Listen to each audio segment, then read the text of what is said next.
Hello guys, তোমরা সবাই কেমন আছো? আশা করি সবাই ভালো আছো।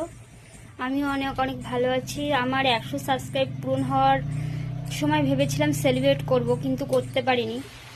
আজ তার জন্য 200 হয়ে গেছে, তাই আমি আজ সেলিব্রেট করছি। তোমরা আমাদের সাথে থাকো, আর প্লিজ সবাই পূজা ক্রিয়েশনকে সাবস্ক্রাইব করো, লাইক কমেন্ট করো, আমাদের পাশে থাকো, আমরা সেলিব্রেট করি। তোমরা আমাদের সাথে থাকো।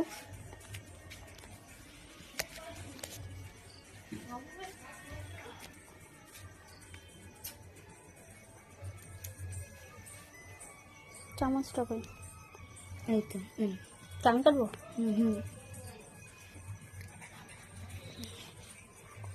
কি করবো? না না ওই